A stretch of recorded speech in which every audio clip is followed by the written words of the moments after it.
नमस्कार दोस्तों, स्वागत है आपका आज के मुख्य समाचार में। सबसे पहली बड़ी खबर में आपको बताएंगे क्या पूरा होगा अखिलेश का आप में सपना या फिर आएगा योगी राज, जाने सवे के नतीजे।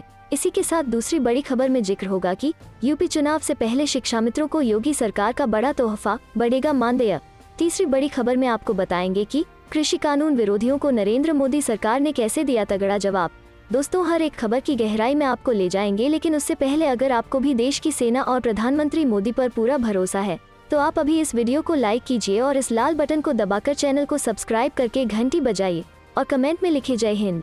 क्या पूरा होगा अखिलेश का आप में सपना या फिर आएगा योगी राज, जाने सवे के नतीजे। जी हां दोस्तों, उत्तर प्रदेश विधानसभा की 403 सीटों पर 2022 को चुनाव होने हैं। इसके मद्देनजर सभी राजनीतिक पार्टियां अपने अपने स्तर पर जनसंपर्क में जुट चुकी हैं। सबकी अपनी रणनीतियां और अपने दावे हैं। राजनीतिक आरोप प्रत्यारोपों का दौर शुरू हो चुका है। सियासी दलों की इस रस्साकशी के बीच आज शुक्रवार को वोटर एजेंसी ने चुनाव से पहले यूपी की जनता का मूड जानने की कोशिश की गई। चुनाव पूर्व किए गए इस सर्वेक्षण से उत्तर प्रदेश की राजनीति में उबाल शुरू हो चुका है। वोटर के सर्वे के मुताबिक उत्तर प्रदेश में सत्ताधारी पार्टी बीजेपी को 2022 के विधानसभा चुनाव में 259 से 267 सीटें मिल सकती हैं, जबकि समाजवाद पार्टी के पक्ष में 109-117 सीटें जाती हुई दिख रही हैं। सर्वे की रिपोर्ट कहती है कि बीएसपी को 12 से 16 सीटें 2022 के चुनाव में मिल सकती हैं, जबकि कांग्रेस को 3 से 7 सीटें और अन्य के खाते में 6 से 10 सीटें जा सकती हैं। एबीपी न्यूज सी वोटर सर्वे में के आंकड़ों के मुताबिक बीजेपी गठबंधन को 42%,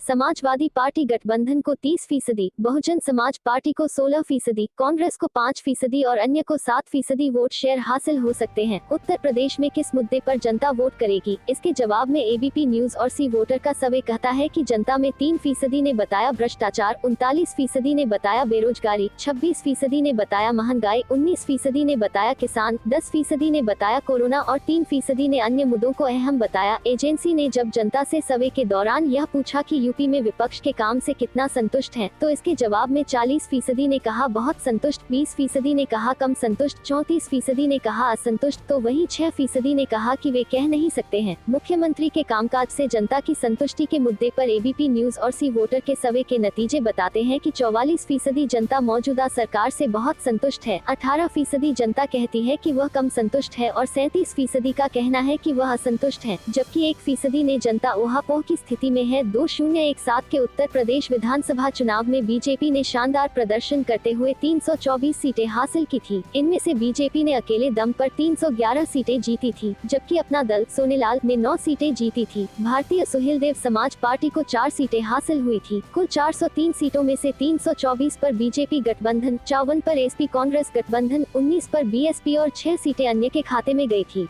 चलते हैं अगली खबर की तरफ। यूपी चुनाव से पहले शिक्षा मित्रों को योगी सरकार का बड़ा तोहफा, बढ़ेगा मानदेय। जी हां दोस्तों, यूपी विधानसभा चुनाव 2022 आने के पहले से ही योगी सरकार सभी वर्गों को साधने में जुट गई है। हर वर्ग को अपने साथ करने को लेकर सरकार विभिन्न योजनाओं की घोषणा भी कर रहे हैं। अब योगी सरकार ने बेसिक शिक्षा विभाग के कर्मियों को लेकर बड़ी घोषणा की है। सरकार शिक्षा मित्र, अनुदेशक, रसोइयों का मानदेय बढ़ाने जा रही है, जिसकी इसी महीने में मुख्यमंत्री योगी आदित्यनाथ घोषणा कर सकते हैं। शासन इस तैयारी में लगा है कि अक्टूबर से सभी को उनका बड़ा मानदेय मिलने लगे। जानकारी अनुसार शिक्षा मित्रों और अनुदेशकों के मानदेय में 1000 रुपए तक की बढ़ोतरी हो सकती है। अभी शिक्षा मित्रों को 10,000 रुपए मानदेय और अनुदेशकों को 7,000 रुपए मानदेय मिल रहा है। साथ ही रसोइयों के मानदेय में 500 रुपए तक बढ़ोतरी हो सकती है। अभी रसोइयों को 1500 रुपए मानदेय मिल रहा है। योगी सरकार ने अगस्त में जारी अनुपूरक बजट में 699.16 करोड़ रुपए का प्रावधान इस मानदेय को बढ़ाने के लिए किया था। इसमें सरकार शिक्षा मित्र, अनुदेशक, रसोइयों के साथ रोजगार सेवकों, प्रांतीय रक्षक दल जवानों, ग्राम प्रहरी, चौकीदार, आशा संगिनी, आंगनबाड़ी कार्यकर्ता, मिनी आंगनबाड़ी कार्यकर्ता और आंगनबाड़ी सहायिकाओं का मानदेय भी बढ़ाया जाएगा। बता दें कि शिक्षा मित्रों का योगी सरकार में दूसरी बार मानदेय बढ़ने जा रहा है। इससे पहले 2017 में सुप्रीम कोर्ट के आदेश के बाद 3,500 रुपए से बढ़कर 10,000 रुपए प्रति महीना कर दिया था, जिससे भी शिक्षा मित्र खुश नहीं थे और लगातार मानदेय बढ़ाने की बात कर रहे थे। चलते हैं अगली खबर की तरफ। कृषि कानून विरोधियों को नरेंद्र मोदी सरकार ने कैसे दिया तगड़ा जवाब।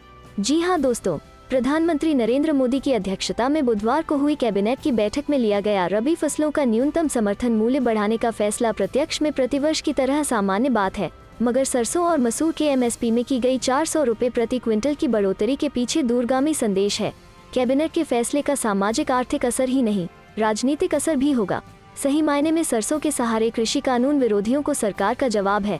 बता दें कि हरियाणा की गिनती राजस्थान व ऊपर सहित प्रमुख सरसों उत्पादक राज्यों में होती है। कैबिनेट ने यह बताने का प्रयास किया है कि सरकार किसानों की आय बढ़ाने के लिए प्रयत्नशील है। भाजपा इसे मोदी सरकार का तोहफा बता रहे हैं।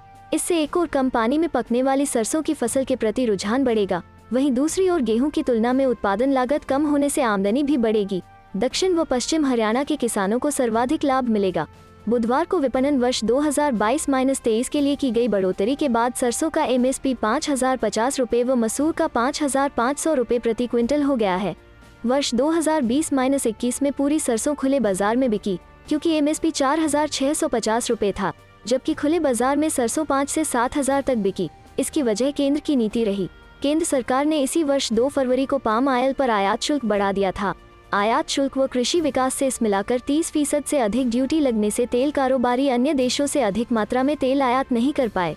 चलते हैं अगली खबर की तरफ। इन बैंकों की चेकबुक अगले महीने से हो जाएंगी बेकार, नई के लिए तुरंत ऐसे करें अप्लाई। जी हां दोस्तों, पंजाब नेशनल बैंक PNB ने oriental bank of commerce OBC और United bank of India OB के खाता धारकों को अलर्ट किया है। PNB ने कहा है कि इन दोनों बैंकों के खाता धारकों के पास अगर पुरानी चेकबुक है तो अगले महीने से वो किसी काम की नहीं रहेंगी, इसलिए तुरंत नई चेकबुक के लिए अप्लाई कर दे। PNB ने ग्राहकों को किया अलर्ट। PNB ने इसकी जानकारी ट्विटर पर दी है, जिसमें बैंक ने लिखा है कि OBC और EUNI की पुरानी चेकबुक 1 अक्टूबर 2021 से बंद होने जा रही है। कृपया OBC और EUNI की अपनी पुरानी चेकबुक को PNB की अपडेटेड IFSC और MICR वाली चेकबुक के साथ बदल लें। आपको बता दें कि ओरिएंटल बैंक ऑफ कॉमर्स और यूनाइटेड बैंक ऑफ इंडिया का 1 अप्रैल 2020 को पंजाब नेशनल बैंक में विलय हो गया था। अगर आपका बैंक अकाउंट भी इन दोनों बैंकों में रहा है तो आपको नई चेकबुक के लिए क्या करना होगा, आइए जानते हैं। आप नई चेकबुक को PNB की ब्रांच जाकर ले सकते हैं। अगर आप ब्रांच नहीं जाना चाहते तो दूसरे तरीके से भी चेकबुक के लिए अप्लाई कर सकते हैं। 1 पंजाब नेशनल बैंक के ATM जाकर आप चेकबुक की रिक्वेस्ट दे सकते हैं। 2 इंटरनेट बैंकिंग का इस्तेमाल करते हैं तो चेकबुक के लिए अप्लाई कर सकते हैं। 3 PNB वन ऐप के जरिए भी आप चेकबुक के लिए रिक्वेस्ट दे सकते हैं। 4 कॉल सेंटर में फोन करके भी आप चेकबुक के लिए बोल सकते हैं। 1 अक्टूबर से नई चेकबुक ही चलेगी। PNB ने अपने ट्वीट में बैंक ने अपने ग्राहकों को अलर्ट किया है, जिसमें बैंक ने लिखा है कि सभी ग्राहकों से अनुरोध किया जाता है कि किसी भी लेन देन संबंधी असुविधा से बचने के लिए अपडेटेड PNB IFSC और MICR के साथ नई PNB चेकबुक का इस्तेमाल करें। किसी भी सहायता या सवाल के लिए कृपया हमारे टोल फ्री नंबर 1800-180-2222 पर संपर्क करें। PNB festival bonanza festive season को ध्यान में रखते हुए PNB ने सभी रिटेल लोन पर कई चार्ज में छूट दी है। बैंक की ओर से कहा गया है कि home loan, auto loan, personal loan, property loan, pension loan और गोल्ड लोन जैसे प्रोडक्ट पर प्रोसेसिंग फीस नहीं ली जाएगी। इतना ही नहीं, इन सभी लोन पर सर्विस चार्ज और डॉक्यूमेंटेशन चार्ज को भी माफ कर दिया गया है। 31 दिसंबर तक है मौका। पंजाब नेशनल बैंक 8.95% की दर पर पर्सनल लोन ऑफर किया है। PNB का कहना है कि उसका पर्सनल लोन इंडस्ट्री में सबसे सस्ता है। PNB होम लोन 6.8% की आकर्षक ब्याज दरों पर ऑफर कर रहा है, जबकि कार लोन 7.15% पर दिया जा रहा है। पंजाब नेशनल बैंक ने इसे फेस्टिवल बोनेंजा ऑफर का नाम दिया है।